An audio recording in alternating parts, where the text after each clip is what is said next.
आदित्य ठाकरे आणि उभाटा शिवसेना महानगरपालिकेत सत्तेत असताना त्यांच्या पक्षाने आणि पक्षाच्या लोकांनी केलेल्या भ्रष्टाचारामुळे 25 वर्षात त्यांचं सरकार महापालिकेमध्ये सत्ता असतानाही निकृष्ट दर्जाची किंवा कामच न केल्यामुळे कालची परिस्थिती निर्माण झाली आहे सत्य आहे। या माझ्या दाव्यावर खुली चर्चा करायला आदित्य ठाकरे यांना मी आवाहन करतो। सांगावा आदित्य ठाकरे यांनी 25 वर्षामध्ये मुंबईतल्या पावसाने पडणाऱ्या जमिनीवरच्या पाण्याचा निचरा समुद्राकडे करण्यासाठी किती वॉटर पंप आणि पाणी समुद्रात सोडणाऱ्या व्यवस्था उभ्या केल्यात सांगाव्यात। किती पंपिंग स्टेशन त्यांनी बांधले ते दाखवावं। 25 वर्षामध्ये वॉटरफॉल करणाऱ्या व्यवस्था, समुद्रात पाणी सोडणाऱ्या ठिकाणच्या व्यवस्थातील बांधकाम समुद्र सपाटीपासून वर किती केले ते दाखवावं। 25 वर्षात ब्रिमस्टोवरचा प्रकल्प का नाही पूर्ण केला ते सांगावं। कोटी रुपये खर्च करून मोठमोठ्या आम्ही टाक्या बांधू जमिनीखाली हे आदित्य ठाकरेंनी घोषणा केली होती, ते किती पूर्ण झालं ते दाखवावं। मी आवाहन करतो त्यांना। आणि म्हणून कालच्या मुंबईकरांची जी तारांबळ उडाली त्याला वर्ष 2 वर्षाचं काम जबाबदार नाही, 25 वर्षाचा हलगर्जीपणा, निकृष्ट काम आणि न केलेल्या कामाचा परिणाम आहे।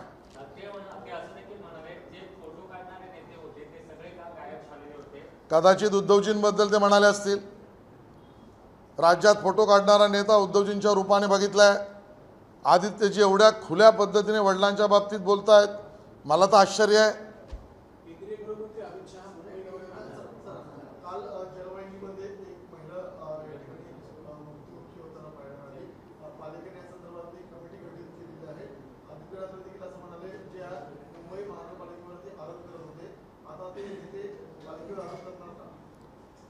कोणाचाही मृत्यू हा दुर्दैवीचा आहे। त्या आमच्या भगिनीचा मृत्यू याला जबाबदार महापालिकेचा जो अधिकारी असेल त्याला 100% शिक्षा झाली पाहिजे, किंबहुना येत्या 7 दिवसात त्या अहवाल आला पाहिजे ही आमची मागणी आहे आणि दंडही झाला पाहिजे। पण प्रश्न विचारण्याचा नैतिक अधिकार आदित्य ठाकरे आणि उभाटा सेनेला नाही। आदित्यजी, तुम्ही आणि तुमची सत्ता जबाबदार आहे।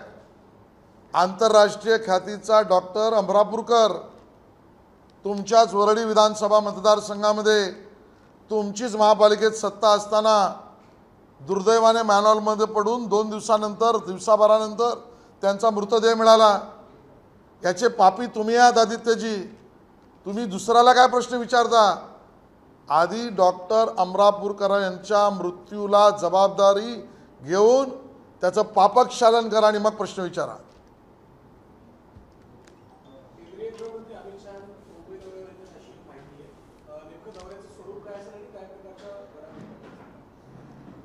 एक तारखेला सायंकाळी मुंबईतील अपेक्षित महत्त्वाच्या प्रमुख कार्यकर्त्यांबरोबरचा संवाद हा त्या ठिकाणी माननीय अमित शहाजींबरोबर होईल। अमितभाईंच्या या प्रवासामध्ये मुंबईतल्या 36 जागांच्या विजयाच्या संदर्भामध्ये महायुतीचं विणकाम कसं करायचं आहे, योजना कशी बनवायची आहे याबद्दल चर्चा होईल। सायंकाळी हा कार्यक्रम योगी सभागृह, स्वामीनारायण मंदिर, दादर पूर्व इथे सायंकाळी हा कार्यक्रम होईल।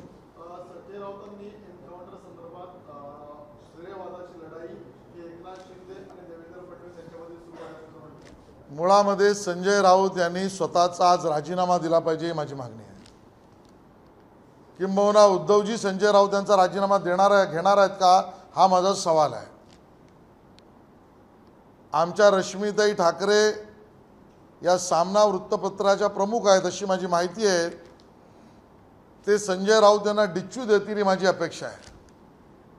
याचं कारण आजच न्यायालयाने माझ्या माहितीप्रमाणे एका महिलेची बदनामी करण्यासारखं बोलणं, लिहिणं किंवा गोष्टी करणं या संदर्भामध्ये संजय राऊत यांना दोषी त्या ठिकाणी ठरवलं, शिक्षा दिली। महिलांची बदनामी करणाऱ्या विषयामधल्या गुन्ह्यामध्ये ज्यांना शिक्षा होते असे व्यक्ती संपादकपदी बसू शकतात का? राज्यसभेवर नेतृत्व करू शकतात का? उबाटा सेनेकडून मला या प्रश्नावर उत्तर अपेक्षित आहे। महिला सुरक्षा आणि महिलांची बदनामी या विषयामध्ये जर उबाटा सेना संवेदनशील असेल तर संजय राऊत यांचा राजीनामा घेईल, ही माझी मागणी आहे। अजित पवार आज मला मुख्यमंत्री व्हायचं आहे, पण माझी गाडी त्यांची उपमुख्यमंत्री पदावरच अडते, प्रमुख दावेदार समजतात ते स्वतः। त्यांच्या मनात आहे ते बोलले।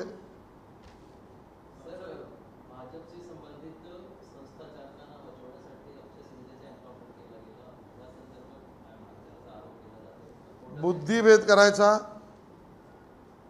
अक्षय शिंदेची बाजू त्या लिंग पिपासू गुन्हेगाराची बाजू कुठपर्यंत घ्यायची आणि कुठपर्यंत या सगळ्या विषयाला वळवायचं, हे महापाप महाराष्ट्र विकास आघाडीची लोक करत आहेत। अजूनही SIT काम करते। SITने यात जे दोषी असतील त्यांच्यावर काम केलं पाहिजे, कारवाई केली पाहिजे, दोषी पकडले पाहिजेत, हे काम चालू आहे, अपेक्षा ती आहे। मग कुठून आला विषय, कुठल्या आरोपीला वाचवायचा? आज जो मुख्य आरोपी होता त्याला पोलिसांनी ठोकला, स्वसंरक्षणार्थ ठोकला, आणि कोलेकुई महाराष्ट्र विकास आघाडीची लोक करतात। आणि म्हणून अक्षय शिंदेच्या माळा जपणारी लोक लक्ष भटकवण्यासाठी आणि SIT जे काम करतंय त्यामध्ये हस्तक्षेप करण्यासाठी अशा पद्धतीचं वक्तव्य करतायत, असा माझा आरोप आहे।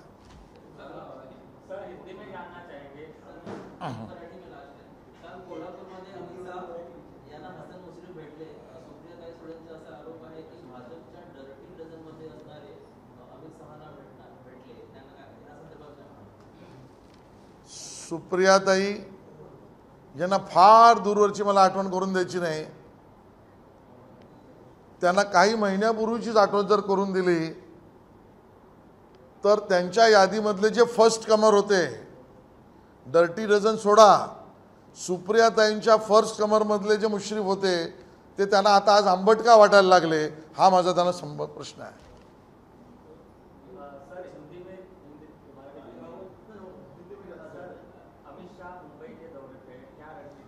मुंबई में 1 तारीख को माननीय अमित भाई का दौरा है। 1 तारीख को शाम को योगी सभागृह स्वामीनारायण मंदिर दादर पूर्व, वहाँ पर मुंबई के अपेक्षित प्रमुख कार्यकर्ताओं से संवाद करने का कार्यक्रम है। उसके पूर्व तैयारी के हेतु आज मुंबई के सभी कार्यकर्ताओं की हमने बैठक भी ली और कल से 30 तारीख तक मुंबई के 2235 पोलिंग स्टेशन तक के कार्यकर्ताओं से संवाद का कार्यक्रम हमने तय किया है और कल से 30 तारीख तक 2235 पोलिंग स्टेशन यानी पार्टी की रचना के हिसाब से बनेंगे, उस स्तर के कार्यकर्ताओं से मिलन ये हम पूरा करेंगे और बाद में पूरा रिपोर्ट माननीय अमित भाई के सामने, देवेंद्र जी के सामने पार्टी को देंगे।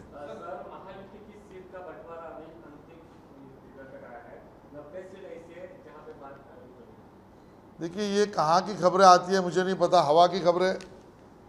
महायुति में जितना सुसंवाद है वो महाविकास आघाड़ी में नहीं, उनकी बात छोड़ दो, बात सीधी सीधी है।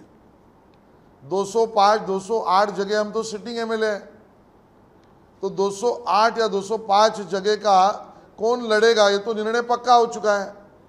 बची हुई सीटें 80 है और उस 80 सीटों के बारे में लगभग चर्चा पूरी हो चुकी है। पुतळ्याच्या संदर्भात महाराजांचा पुतळा जो पडला होता, अहवाल तज्ञांची समितीचा अहवाल सादर झाला आहे, त्याच्यामध्ये नीट देखभाल केली गेली नाही, त्याच्या बांधणीमध्ये चुका होत्या, वेल्डिंगमध्ये चुका होत्या, अशा त्याच्यामध्ये निरीक्षणं त्यांनी नोंदवली गेली। सार्वजनिक बांधकाम विभागाचा अहवाल सादर झाला। मला याची संपूर्ण माहिती नाही, मी संपूर्ण माहिती घेऊन बोलेन. सर, अक्षय शिंदे के एनकाउंटर मामले में कल पोस्टर लगे थे, कहा कि बदला पूरा हो गया, उसको लेके संजय राउत कह रहे हैं कि एक मुख्यमंत्री और दूसरे उप मुख्यमंत्री सिंघम बनने की कोशिश कर रहे हैं. सहवाग कह रहे हैं कि मैंने एनकाउंटर किया. सबसे पहले तो संजय राउत, इन्होंने नैतिक अधिकार खो दिया है किसी भी वर्तमान पत्र का संपादक पद पे रहने का. क्या संजय राउत अपने संपादक पद का राजीनामा देंगे? हमारा सवाल है उनको. हम ये देखना चाहते हैं कि उद्धव जी संजय राउत को अपने संपादक पद से हटाने की बात करेंगे क्या? हमारी रश्मिताई ठाकरे जी मेरे जानकारी से उस वर्तमान पत्र और न्यूज़पेपर की प्रमुख इस रूप से काम देख रही है. महिलाओं के अपमान के, बदनामी के विषय में न्यायालय ने जिनको दोषी पाया, ऐसे व्यक्ति को वो संपादक पद पे रखना चाहती है क्या, निकालेंगी? हम देखना चाह रहे हैं. बहनें, माताएं, महिलाएं, उनकी सुरक्षा, सम्मान और उसके साथ उनको बदनाम करने के विषय में अब उबाटा सेना ये संवेदनशील है क्या, ये हम समझना चाहते हैं. और इसके लिए संजय राउत राजीनामा देंगे क्या, ये हमारा उनको सवाल है. सर, आदित्य ठाकरे ने कहा कि कल कुछ घंटों की बारिश में मुंबई ठप हो गई, एक महिला भी मैनहोल में गिर के उनकी मौत हो गई. किस तरह से किसी भी बहन का मृत्यु होना ये दुर्भाग्यपूर्ण है. मुंबई महानगर पालिका के किसी भी अधिकारी के निग्लिजेंस के कारण उस बहन की मृत्यु हुई है तो उस विषय में उस अधिकारी को तुरंत ही कार्रवाई उसके ऊपर करनी चाहिए, 7 दिन के अंदर करनी चाहिए. ये हमारी मांग है. लेकिन सवाल उठाने वाले आदित्य ठाकरे, ये उनको नैतिक अधिकार ही नहीं. 25 साल उनकी सरकार थी, उन्होंने किया हुआ काम, अपेक्षित काम किया होता तो आज की स्थिति नहीं आती. उससे भी गंभीर बात यह है कि वर्ली विधानसभा क्षेत्र में जो आदित्य जी का है, और आदित्य जी की पार्टी जब महानगर पालिका में सत्ता में थी तब अंतर्राष्ट्रीय ख्याति के डॉक्टर अमरापुरकर, ये मैनहोल में दुर्भाग्यपूर्ण उनकी मृत्यु हुई. क्या उस पाप का क्षालन आदित्य ठाकरे करेंगे? ये हमारा उनको सवाल है. फिर वो दूसरों को सवाल पूछे. सर, आदित्य ठाकरे ने कहा है कि जो नवंबर के बाद चुनाव होंगे स्टेट के, उसमें हमारी सरकार आने के बाद जो भी कैबिनेट के डिसीजन लिए गए हैं 3 महीने तक के, वो हम पूरे चेक करेंगे और कोई भी अधिकारी उसमें जिम्मेदार पाया गया, कुछ गलत दिखा तो हम कार्रवाई करेंगे, इस तरह का बयान. देखिए, पहली बात तो ये मुंगेर लाल के हसीन सपने हैं कि मेरी सरकार आएगी. दूसरी बात तो सपने के ऊपर कोई जीएसटी नहीं है तो उनको सपने करने का अधिकार है. और तीसरी बात जो हम बार बार कह रहे हैं कि ये तुष्टीकरण और रिवेंज की पॉलिटिक्स करते हैं, तो स्वयं ही कह रहे हैं कि 3 महीने बाद ऐसा हम सपने में भी करेंगे. तो एंटी डेमोक्रेटिक और रिवेंजफुल पॉलिटिक्स के मसीहा ये आदित्य ठाकरे हैं. अजीत पवार का बयान आया कि मैं हमेशा चुनाव लड़ा और बाकी, लेकिन मैं मुख्यमंत्री बन के रह जाता हूँ 5 बार. अपने मन की बात उन्होंने कही, इसके ऊपर मैं क्या टिप्पणी करूं. एबीपी माझा, उघडा डोळे बघा नीट.